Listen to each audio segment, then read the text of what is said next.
इसलिए मैं दलित शब्द का ही प्रयोग करता हूँ। और जिनको इस बात समझना है समझ लें, जिनको नहीं समझना है आप बहुसंख्यक बोलो। अब तो बाबा साहब तो दलितों के लिए कहते थे हम माइनॉरिटी में। बहनों, आप सभी का आभार और शुक्रिया। और मुझे बुलाया इसलिए तो शुक्रिया है ही, और आभार इसलिए कि जहाँ ईडी एक्शन में है वहाँ पे दिन भर आप इतने लोग 8 बजे रात तक आप पूरा पार्लियामेंट एनेक्सी में बैठे रहेंगे और इतने बड़े बड़े वक्ता हैं यहाँ पर, उनको सुनेंगे, तो जाहिर है कि आपका धैर्य है और आप डरने वाले लोग नहीं हैं। इसलिए आपका बहुत बहुत आभार और शुक्रिया। अब एक सवाल पूछ लेता हूँ, उसके बाद बात शुरू करता हूँ। 10 मिनट टाइम दिया गया है और 10 मिनट में मुझे बात रखनी। क्या सर 10 मिनट काफ़ी है? तो पहले आप बताइए कि मीठा मीठा गुदगुदी वाला भाषण सुनेंगे कि थोड़ा कड़वा सुनेंगे, तभी मैं आगे बात बढ़ाऊंगा। कड़वा वाला ना, अच्छा मीठा वाला नहीं सुनना है। तो चलिए अब आते हैं थोड़ा सा कड़वे वाले पे ही। कवि वाला नहीं है ना, तो मैं अपने अंदाज में ही बोलूं फिर। चलिए कुछ प्रस्तावनाओं के साथ मैं बात शुरू कर रहा हूं। पहला कि जितना मुद्दा यहाँ पे लिखा हुआ है, एक मुद्दे पे नहीं जाऊंगा मैं, उसके पीछे दर्शन, हाउ टू अचीव इट, कैसे अचीव करेंगे और नहीं कर पा रहे हैं तो क्यों नहीं कर पा रहे हैं, इस पे बात करूंगा, क्योंकि सबका जड़ एक ही जगह है, मामला फंसा हुआ है। तो जितने सारे मुद्दे यहाँ गिनाए गए हैं उसमें से ज़्यादातर मुद्दे अचीव आप कर सकते हैं। कैसे कर सकते हैं, उसको प्राप्त कर सकते हैं, कैसे कर सकते हैं, ये एक्सप्लेन करूँगा। दूसरा, बगैर नेताओं पर, बगैर पार्टी पर, बगैर सरकार पर हल्ला बोले जो है, ये सब कुछ नहीं होने वाला है। ये सारे प्रश्न राजनीतिक प्रश्न हैं, इसलिए पॉलिटिकल डिस्कोर्स को पैदा करना होगा। चलिए एक सवाल और पूछता हूं। सभागार में जितने लोग बैठे हैं इसमें से कितने लोग प्रोफेशनल हैं, कितने लोग बिजनेस करते हैं, कितने लोग ठेकेदार हैं, कितने लोग सीए हैं, कितने लोग पायलट हैं, हवाई जहाज उड़ाना चाहते हैं? इसमें जरा हाथ उठा दीजिए। अच्छा, 1 2 100 करोड़ का है कोई? 100 करोड़ का? 100 करोड़ का नहीं। कितने लोग हैं जो अपने बच्चों को ठेकेदार बनाना चाहते हैं? जबरदस्ती हाथ नहीं उठाना है, ईमानदारी से। बिल्डर बनाना चाहते हैं, कितने लोग हैं? देख लीजिए 2-4 लोग। सबको सरकारी नौकरी करवाना है, डॉक्टर इंजीनियर बनाना है, आईएएस बनाना है, एसएचओ इंस्पेक्टर बनाना है। समाज में जो कह रहा हूं कि आप प्राप्त कर सकते हैं, तो उसके लिए समाज की तैयारी, मेंटल प्रिपरेटनेस, उसकी ज़रूरत है। कितने लोगों के बच्चे एमबीए पढ़ रहे हैं और सीए की तैयारी कर रहे हैं? आईआईएम में कहीं देखिए 85% में एक हाथ उठा है। समस्या की बीमारी का इलाज करिए, इलाज जब हो जाएगा तो आप रास्ते भी आपको दिखेंगे। दूसरी बात, नेताओं पर हल्ला बोल मतलब अपने नेताओं पर भी हल्ला बोल है। मेरा भाई अगर और मेरा रिश्तेदार, मेरे पिताजी तो नहीं है, लेकिन वो भी अगर होते और ऐसे पार्टी के साथ रहते जो हमारा विरोधी है, तो मैं उनके खिलाफ चुनाव प्रचार करने जाता, उनको हरवाता। जी, ये बात। तो तीसरी बात की एक शब्द हमने सुना जब चाय पीने जा रहे थे, पता नहीं किसने कहा, दलित शब्द का प्रयोग न करें। मैं बहुत सविनय बात कहना चाहता हूं कि मैं वैसे किसी भी मंच पर जाना नहीं चाहता जिसके टर्मिनोलॉजी, जिसके आइडियाज़, जिसके विचार, जिसकी संस्कृति आरएसएस और बीजेपी से मेल खाती हो। मैं किसी मंच पर नहीं जाना चाहता। इसलिए कह रहा हूं कि ये जो खेल है ना, खेल समझिए। चलिए शुक्रिया बाबा रामदेव, कम से कम ये दावा तो ठोक दिए कि मैं अग्निहोत्र ब्राह्मण हूं। अरे दावा ही करना है तो फर्स्ट क्लास वाला करो, क्या सेकंड क्लास में पढ़े हुए हो। यादव क्षत्रिय, कुर्मी क्षत्रिय, ये सब आरएसएस का टर्मिनोलॉजी है, सब क्षत्रिय बना रहे हो। दलित शब्द से आरएसएस को परेशानी है, इसलिए उसको बैन करना चाहता है। दलित शब्द पावर पंच है, दलित साहित्य डेवलप हुआ, उससे परेशानी है। इसमें पंच है, यूनिफिकेशन है। जैसे ब्लैक इज ब्यूटीफुल, ये मूवमेंट चला था अमेरिका में, ब्लैक ने कहा ब्लैक खराब नहीं, ब्लैक इज ब्यूटीफुल। तो उसी तरह से दलित शब्द से सबसे ज्यादा परेशानी आरएसएस को है, क्योंकि ये यूनिफिकेशन का शब्द है, इसमें पावर है, इसमें पंच है, उसके आइडियोलॉजी को हिलाता है। तो इसलिए मैं दलित शब्द का ही प्रयोग करता हूं। और जिनको इस बात समझना है समझ ले, जिनको नहीं समझना है आप बहुसंख्यक बोलो। अब तो बाबा साहब तो दलितों के लिए कहते थे हम माइनॉरिटी में, और दलित राजनीति उसके बाद चला गया बहुजन में, अब बहुजन के बाद चला गया मूल निवासी में। ये पता नहीं कौन कौन यूनिवर्सिटी से सब जो है ना पीएचडी करके आया, मेरे समझ में नहीं आ रहा है। फोकस्ड एजेंडा नहीं होता है, घाल मेल हो जाता है। तो इसलिए इसकी क्लैरिटी बहुत ज़रूरी है कि दलित शब्द से परेशानी आरएसएस को है, ये बात सोच लीजिए। चलिए अब आता हूं कि आरएसएस बीजेपी हर समय एक्सपेरिमेंट करता है, उसको बोलते हैं ट्रायल एंड एरर मेथड। कोई काम करो, ट्रायल करो, फिर वापस लो, ट्रायल करो, वापस ले। उदाहरण दे रहा हूं, कोर्ट के बहुत सारे फैसले आए, राम जन्मभूमि, बाबरी मस्जिद से लेके SC/ST एक्ट, तमाम पे फैसले आए। तो जब 2 अप्रैल 2018 को SC/ST एक्ट पर जब बड़ा मूवमेंट हुआ, जिसमें सभी लोगों की भागीदारी हुई, तो तुरंत बैकफुट पे आ गया, तुरंत अध्यादेश लाया सुप्रीम कोर्ट का ऑर्डर के खिलाफ। जब किसानों का आंदोलन हुआ तो लगा कि पीछे नहीं हटेगा, तो तुरंत अध्यादेश आ गया, फिर प्रधानमंत्री जी ने विड्रॉ कर लिया वो। जब रोस्टर का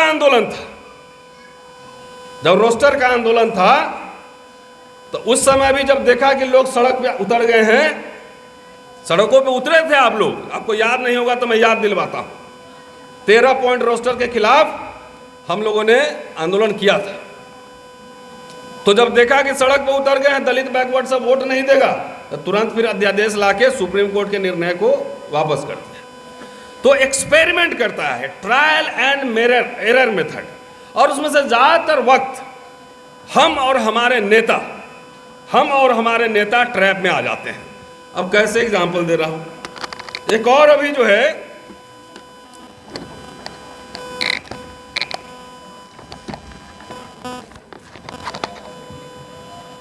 अभी कल आपने देखा होगा सोशल मीडिया पर यूनिवर्सिटी में डी रिजर्वेशन का बिना किसी आंकड़े के 10% जनऊ कोटा दे दिया।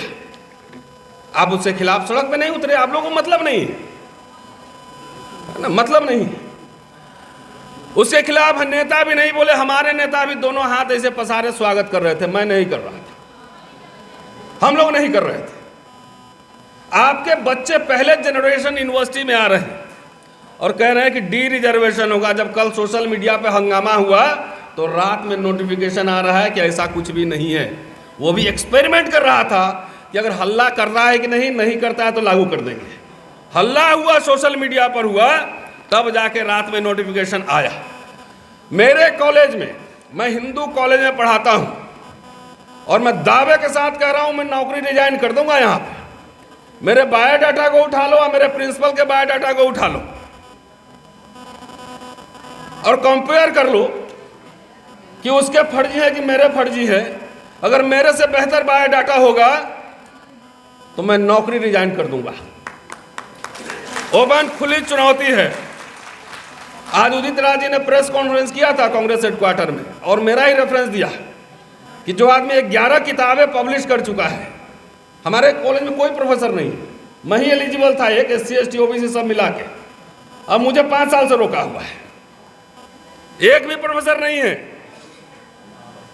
कोई आंकड़े नहीं है कितने प्रोफेसर बने नहीं बने, लेकिन UGC की जनेऊ लीला, इसको जनेऊ लीला मैं कहता हूं, क्योंकि RSS का फिलॉसफी है मनुस्मृति लागू करो और सबको अपने अपने काम में, ओरिजिनल काम में भेजो। तो बगैर आंकड़े के इस तरह का नोटिफिकेशन लाता रहता है। जब प्रोटेस्ट होता है तब फिर वापस ले लेता है, लेकिन उसके एजेंडा में है ये राम राष्ट्र की घोषणा हो चुकी है। आप भी खुश थे आप, ये हिंदू राष्ट्र, आप भी हिंदू हैं ना, तो हिंदू हैं तो फिर काहे के लिए बैठे हुए हैं यहाँ पे अधिकार के लिए? भजो राम, जाओ कांवर लेके। राम राष्ट्र की घोषणा हो चुकी है, हिंदू राष्ट्र है ये। तो हिंदू राष्ट्र में क्या होगा, ये प्रधानमंत्री जी ने खुलेआम कहा ये बात। और तब भी हमारे लोगों को, मैं नेता को तो मैं अभी धुलाई करूंगा, अभी नेताओं को, SC ST OBC नेताओं को, लेकिन आपसे भी सवाल करूंगा। मुझे कुछ नहीं चाहिए, क्या चाहिए मुझे नेता लोग से, लेकिन सवाल आपसे भी करूंगा। जब राम राष्ट्र की घोषणा हो गई तो आपको नहीं समझ में आ रहा है कि वर्ण और जाति के हिसाब से आपको काम करना पड़ेगा, और जो लोग बोलेगा उसके प्रमोशन रोक देगा, छुट्टी नहीं देगा, उसको नौकरी से हटा देगा, सस्पेंड कर देगा, सब कर देगा, वो क्यों कर रहा है? क्या हमारी लड़ाई हमारी व्यक्तिगत लड़ाई है? चाहे रितु सिंह है, चाहे लक्ष्मण है, व्यक्तिगत लड़ाई है। आपके लिए आवाज उठाई जा रही है और उसको पनिश किया जा रहा है, और आप उसी मुर्गे की तरह देख रहे हैं कि अपना नंबर कब आएगा, दाना चुग रहे हैं, खड़े नहीं होते। खड़ा है, संविधान के हिसाब से सड़क जाम कीजिए, आंदोलन करिए। जो समाज आंदोलन नहीं करता है तो मोदी जी या भागवत साहब प्लेट में नहीं लेके आएंगे कि लो जी बिरयानी खा लो खाओ। तो ये सवाल ये उठाना पड़ेगा। एक दो पॉइंट और कहता हूं। मैं तो कह रहा हूं कि अगर ये आ रहा है ये हिंदू राष्ट्र, तो बहुत हद तक ये समाजवादियों और अंबेडकरवादियों के कंधे पर चढ़ के आ रहा है हिंदू राष्ट्र। समझ गए? आप ही लोग ला रहे हैं हिंदू राष्ट्र, जिसकी डंडे से पिटाई आप ही की होनी है। अच्छा है, पिटो, गुलाम रहो, अच्छा है। आप ही एक कंधे पे चढ़ के आ रहा है। महाराष्ट्र में इतना बड़ा दलित आंदोलन, मैं तो अभी था आदिलाबाद में, तेलंगाना में, मैंने कहा कि आज अंबेडकर होते तो उनको शर्म आती कि क्या अंबेडकर के नस्ल वाला कोई दलित नेता इस देश में है क्या? अभी उनके रगों में वो खून दौड़ रहा है क्या? इतने अत्याचार हो रहा है, उत्पीड़न हो रहा है, बैठ के चुप्पी मार रहे हुए कि साहब TA बना दीजिए। साहब आप तो पार्लियामेंट में हैं, वहां दलित बैकवर्ड को भी नहीं कर रहा हूं, अभी दलित और ट्राइबल को ही ले रहा हूं निशाने पर। बोलता है कुछ, कोई सवाल उठते हैं? वो TA में लगा हुआ है, आता है दिल्ली में 5 स्टार होटल देखता है, लैम्प मेरिडियन, वो देख के चमकता है, अरे स्वर्ग में आ गया, क्या करना है, 5 साल मजे करो। ऐसे नेता को चुनते हैं आप ही लोग, आप ही लोग। महाराष्ट्र से दलित पैंथर टूटा और सीधा सब BJP RSS में। जीतन राम मांझी RSS BJP के साथ है, चिराग पासवान RSS BJP के साथ है, और जहां मैनेज नहीं हो रहा है डायरेक्ट कन्फ्रंटेशन, वहां पे पार्टी के थ्रू मैनेज हो रहा है। 4 पार्टी खड़े कर दो, 100 200 500 वोट तुम लोग काट लो, बाकी इंडिया वाला हार जाएगा, हम जीत जाएंगे। तो ये समाज के अंदर भी परेशानी है। एक और एक्सपेरिमेंट का एग्जांपल दे रहा हूं। अभी एक बाबा है, बेचारा आंख तो नहीं है, लेकिन दिमाग और जबान बहुत पटर चलता है। आज भी बिहार में उनका कमेंट आया, उन्होंने कहा कि जो राम को नहीं भजता वो चमार है। तो अच्छी बात है, चमार राम को भजता नहीं है तो अच्छी बात है। बाबा साहब ने 22 प्रतिज्ञा में कहा भी था, लेकिन क्या वो एक किसी जाति को कह रहा था? बाबा जाति को कह रहा था? नहीं, आपका दिमाग चेक कर रहा था कि दिमाग में बुद्धि है कि गोबर भरा हुआ है।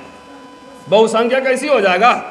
फेविकॉल है कि SC ST OBC माइनॉरिटी लाओ, चिपका दो, चिपक जाएगा। फेविकॉल। जब तक सोशल यूनिटी नहीं बनती है तब तक पॉलिटिकल यूनिटी नहीं हो सकता है। क्या आप लोगों ने प्रोटेस्ट किया? पूरे समाज को कह रहा था। 33 करोड़ देवी देवता में से 32 करोड़ 99,99,999 देवता उन्हीं के। कोई भैरव बाबा को भी भजता है, पूजा करता है, लाल के उधर है ना प्रगति मैदान के पास। कोई काली दुर्गा सबको भजता है, राम को नहीं भजता, कोई कृष्ण को भजता है। वैसे मैं नास्तिक आदमी, लेकिन ये बहुजन समाज वो सबको कह रहा था, वो चेक कर रहा था कि इसका मतलब आप लोग समझ रहे थे कि चमार को बोला मुझे कुछ नहीं करना है, तो वो आप लोग को भी कह रहा था। तो जो रिएक्शन नहीं गया, इसका मतलब आप साहब राम के पूजक है कि नहीं है? जब रिएक्शन नहीं किया, आपने विरोध नहीं किया, आप लिखते उस पर कि हम भी चमार, मैं भी चमार। क्या समझ रहे हैं कि यादव जी को के बारे में या पटेल जी के बारे में पीछे में क्या बात करता होगा? पता है, मुझे पता है। क्या टर्मिनोलॉजी इस्तेमाल करता है मुझे पता है। हाँ, मुझे पता है। लेकिन आप खुश रहो कि हम तो यदुवंशी हैं, तो कोई कौन वंशी है, हम क्षत्रिय हैं। ये इसे बहुजन यूनिटी नहीं बनता है। इसलिए हिस्सेदारी, जब तक यूनिटी नहीं बनेगा तब तक हिस्सेदारी भी नहीं मिलेगी। मुझे लगता है कि समय मेरा हो रहा है, 10 मिनट हो गए, 2 मिनट और बोल देता हूं। अब समाज में दिक्कत कहाँ है? समाज, आप विचारधारा पर नौकरी वोट देते हैं क्या? नहीं देते हैं। आज अगर चिराग पासवान अगर बीजेपी के साथ जाता है तो पासवान समाज का ज्यादातर पोर्शन उधर चला जाता है।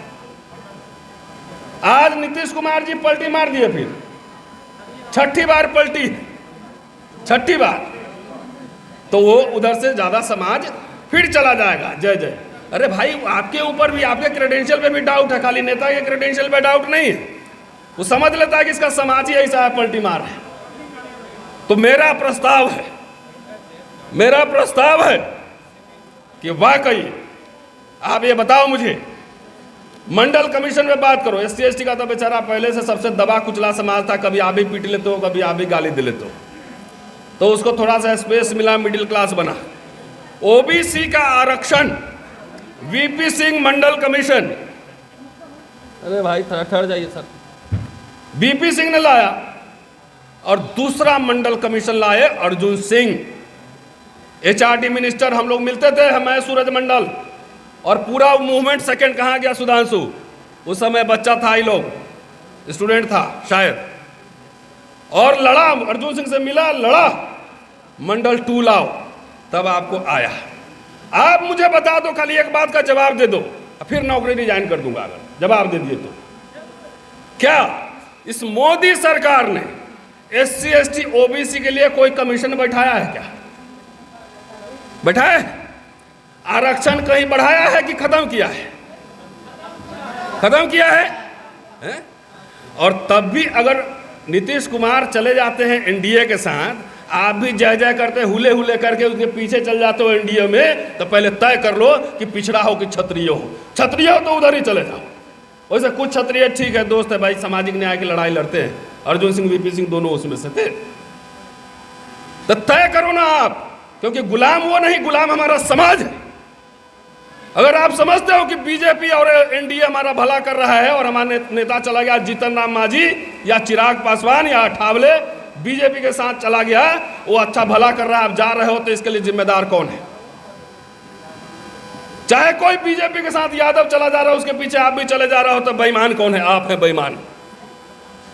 तो बिल्ली को दे रहे हैं दही की रखवाली, हैं? बिल्ली को रखवाली।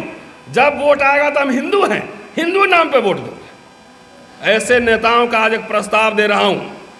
सब जातीय सभाओं में, बहुजन सभाओं में, अगर बीजेपी RSS ने आपके लिए कोई काम नहीं किया है, आपके खिलाफ उल्टा काम किया है, और आपके समाज के नेता अगर बीजेपी RSS के साथ जा रहे हैं, तो उनके खिलाफ हर सभा में निंदा प्रस्ताव पास होना चाहिए, उनका धिक्कार होना चाहिए। चाहे नीतीश कुमार हो, चाहे चिराग पासवान हो, चाहे मांझी हो, धिक्कार करते हैं, है ना? धिक्कार करो उसका, हर जातीय सभाओं में, हर सभाओं में करो धिक्कार, कि जो हमारी हकमारी कर रही है, हमारे बच्चों के लिए विश्वविद्यालय बंद कर रहा है, आप उसके साथ जा रहे हो। तो नेता सब भी समझ गया है कि समाज गुलाम है, इसको अधिकार नहीं चाहिए, इसको हिस्सेदारी नहीं चाहिए, इसको चाहिए सिर्फ क्या? मूर्ति चाहिए। इसको चाहिए क्या? कि इसके जात का जो है एक नेता बना दो, एक मंत्री बना दो। यही समझ गया है रूलिंग क्लास। कोई जाके, पटेल जी बैठे हुए हैं, राहुल गांधी से अपॉइंटमेंट दिलवाई, अभी मिले थे एक बार, मैं जाके वहां एक मेमोरेंडम सौंपता हूं। बाबा साहब मेमोरेंडम देते थे सरकारों को, कोई मेमोरेंडम दे रहा है, कोई कम्युनिकेशन कर रहा है? No communication, no memorandum, nothing, सीधे हुक्मरान बनेंगे। कहां गए संजय जी? आप खुद ही डिवाइडेड हो, और जिस 15% की बात कर रहे हो यूनाइटेड है। कहीं कह रहा महार खा गया, कहीं कह रहा चमार खा गया, कहीं कह रहा कुर्मी खा गया, कहीं कह रहा यादव खा गया। अरे ये बर्गर है, ये केक है, नहीं है? तो साथियों, ये लगातार ये मैं ऑर्गेनाइजर्स को धन्यवाद देता हूं कि आपको जो है बार बार ये रामलीला ग्राउंड से कॉन्स्टिट्यूएंट क्लब तक आपको बार बार बुलाते हैं। लेकिन एक बात समझो, अगर मुझे कहोगे बिजनेस करने के लिए तो मैं नहीं कर सकता। हर चीज़ के लिए मुझे भाषण देने के लिए बोलो मैं बोल सकता हूँ, मुझे हिस्ट्री लिखना है लिख सकता हूँ, रिसर्च कर सकता, सबका अपना अपना दुनिया है। तो बिना इंफ्रास्ट्रक्चर बनाए और बिना रिसोर्स डेवलप किए हुए आप अगर समझ रहे हो, अगर मुझे एक बात बताओ, मुझे 200 करोड़ का जो है ना 500 करोड़ का 5 दलित दो, 5 ट्राइबल दो, हम मिलना चाहते हैं राहुल गांधी से, हम मिलना चाहते हैं खड़गे साहब से कि भाई देखिए हमारे सामने ये प्रोफेशनल लोग सब है, ये MBA किया हुआ है, ये 200 करोड़ का बिजनेस किया है, इसको 100 करोड़ रुपया जो है 1% इंटरेस्ट पे दे हुआ दो। कहाँ है प्रोफेशनल्स? जाइए ना। तो सब इजी जो समाज चाहता है ना, बना बनाया मिल जाए, खा लें गटक से लड्डू, तो कुछ मिलने वाला नहीं है। जैसी नौकरी खत्म हुआ तो भाई पिछड़े समुदाय के लोगों के पास तो थोड़ा जमीन गाय भैंस है ना, उसका तो चल जाएगा, वो थोड़ा बीच में है। सबसे ज़्यादा इसलिए दलित पे मैं बोल रहा हुआ, ट्राइबल पे। हसदेव जंगल का मसला सर आप ही के स्टेट का है, चल ही रहा है कि जैसी नौकरी खत्म हुआ वैसी अब पेंशन खत्म है? और नौकरी खत्म, सैलरी खत्म, न जमीन है, न इंडस्ट्री है, न दुकान है, न कुछ है। तो दलित भाइयों सुन लो, पहले तुम्हारे जितना BP शुगर बढ़ा हुआ है, मिडिल क्लास रहते AC में रहते रहते RSS और BJP गाँव में भेज रहा है, गाँव में जाओ हल चलाओ, थोड़ा मेहनत करोगे, प्रकृति के पास रहोगे तो BP शुगर सब ठीक हो जाएगा। मेरी बात समझ में आ रही है नहीं? बहुत सारे दलित स्लोगन जो बनते हैं वो RSS के स्कूल में बनते हैं, RSS के स्कूल में बनते हैं। बिना पढ़े बिना सोचे सारा बोले जा रहा है ये सांपनाथ है, ये नागनाथ है, देश का हुक्मरान बनना है, शासन पे हुकूमत करना है, ब्राह्मण को विदेश भेजना है। ये सब ये नहीं बोलता है, कहीं से बन कर रेडीमेड आता है बोलने के लिए। अरे आज़ादी के बाद पहले 50 साल में ही मिडिल क्लास बना था और RSS कहता था कि संविधान में विश्वास नहीं। जवाहरलाल नेहरू, अंबेडकर में तमाम वैचारिक मतभेद के बावजूद दोनों कॉमन प्लेटफॉर्म पे काम कर रहे थे। स्टेट एंड माइनॉरिटी उन्होंने लिखा था, जवाहरलाल नेहरू को दिया था, तो सारे पब्लिक सेक्टर यूनिट वहां से बने, विश्वविद्यालय बने, एम्स बने, बैंक का नेशनलाइजेशन हुआ, लैंड रिफॉर्म हुआ, तो उसमें आपको हिस्सेदारी नहीं मिली। तो बाबा साहब ने कह रहे थे कि दलितों इस मेंटालिटी में मत रहना कि पहनूंगी तो जरी वाली साड़ी ही है वरना नंगे रहूंगी। ये मेंटालिटी में मत रहना, पहले अधिकार लो, फिर दबाव बनाओ, फिर अधिकार लो। उन्होंने 3 अधिकार की बात की थी, उसमें से 2 मिल गया, नौकरी में आरक्षण और पॉलिटिकल रिप्रेजेंटेशन, और 1 नहीं मिला, पृथक निर्वाचन क्षेत्र। बोले इसे कोई घबराने की जरूरत नहीं है, आप सब यूनाइटेड रहो और अधिकार किस्तों में दबाव बना बनाकर आप लेते रहो। तो RSS ने सबके दिमाग में बैठा दिया कि एकदम आप बहुसंख्यक राजा बन जाओगे, हुकूमत करोगे तो रातों रात सब पलट दोगे। अगर बन भी जाओगे PM तो आपके पास प्रोफेशनल कहाँ है जो स्टॉक एक्सचेंज में बैठेगा? ये बताओ मुझे, ये बताना पड़ेगा, और नहीं तो गुदगुदी वाला भाषण हम नहीं देते भाई। हिस्टोरियन है, इकोनॉमिस्ट है, पॉलिटिकल साइंटिस्ट है, ओरेटर है, 10 नहीं है ना, तो सिर्फ कन्हैया कुमार के भाषण पे ही ताली बजाना पड़ेगा। हमने बच्चे तैयार नहीं किए। बाबा साहब ये कहते हैं बार बार कि जिसमें नौजवान, जिसमें मादा हो, और हर बार क्यों बाबा लोग चुनाव लड़ेगा, कुछ जवान सबको भी लड़वाओ ना। 20-25 आप लोग सब यहाँ पॉलिटिकल क्लास के लोग बैठे हुए हैं, ये दिख नहीं रहा है? 20-25 एक्टिविस्ट सबको लाओ, पार्लियामेंट में घुसवाओ, जो वहाँ पे भाषण दे, बढ़िया बोले, जो दाल रोटी का इंतजाम कर दो, लाओ ना 25-30 एक्टिविस्ट। तो लीडरशिप हंटिंग प्रोग्राम अब नहीं हो रहा है। पहले पार्टीज में लीडरशिप बनाए जाते थे, अब कहीं सर जिनका है उन्हीं का बेटा टिकट दो, उनका बेटा है उनका टिकट दो, चाहे वो सेकुलरिज्म उसको पढ़ा हो चाहे नहीं पढ़ा हो, डाइवर्सिटी पढ़ा हो या नहीं पढ़ा हो, सोशल जस्टिस का आइडिया उसको पता हो या नहीं पता हो, लेकिन उसको देते जाओ। एक पॉलिटिशियन को उसको हिस्ट्री, सोशियोलॉजी, इकोनॉमिक्स सबका ज्ञान होना चाहिए। संसद में बोलेगा क्या कि मालिक बोले खाली हाथ उठाना, तो हाथ उठाने के लिए संसद में जाओगे? जब बोलोगे नहीं, हल्ला नहीं करोगे, चक्का जाम नहीं करोगे, ये अधिकार नहीं मिलेगा, है ना। तो मिला जुला के बात यही है नेता में खाली प्रॉब्लम नहीं है, प्रॉब्लम आप में भी प्रॉब्लम है।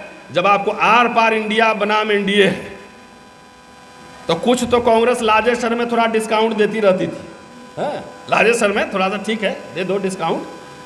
और बीजेपी आरएसएस कह रही है कि सबको कपड़ा पहने, पटेल जी बढ़िया चमक रहा है कुर्ता, उतारो, बनियान में रखना है। तो दोनों में से चुनना है। अगर जात के नाम पे, अगर नीतीश कुमार के नाम पे, मांझी के नाम पे, अठावले के नाम पे और बोलोगे कि हमारे जात का नेता है, और बीजेपी आरएसएस को अगर वोट दोगे, तो इसका मतलब यह समझा जाएगा कि अपने हाथ से वो कुल्हाड़ी के बेट की तरह हो, कि अपने हाथ से अपना पाँव काट रहे हो और अपने हाथ से फांसी का फंदा लेके गले में डाल रहे हो। मुझे कुछ नहीं कहना है, ना आपसे चंदा मांगना है, ना वोट मांगना है, मुझे कोई टिकट भी नहीं देना। बोलता है बहुत बोलने वाला आदमी है, ऐसा दलित किसी को पसंद नहीं। वैसे बोलने वाला जो है ना, बोलने वाला दलित, बैकवर्ड ट्राइब, ऐसा बोलने वाला, वहाँ खाली यस यस कहने वाला पसंद है। तो हम लोग यस यस नहीं करेंगे, हम लोग को जो बोलना है बोलेंगे ही बोलेंगे। रोज़ 50,000 लोग सुन लेगा, बात खत्म हो गया। अगर 10,000 लोग पे भी प्रभाव पड़ गया हमारे कहने का, तो हम समझेंगे कि जो बाबा साहब का मैं बिगड़ा चला हूँ, कुछ मैंने काम किया। तो इसलिए अपने आप को सुधारो और ये शपथ लेके जाओ, शपथ लेके जाओ कि नेताओं का निंदा प्रस्ताव पास करेंगे, धिक्कार करेंगे। शपथ लो कि इसको वोट नहीं करेंगे, तब माना जाएगा, नहीं तो माना जाएगा खोट आप में भी है। शुक्रिया, जय भीम।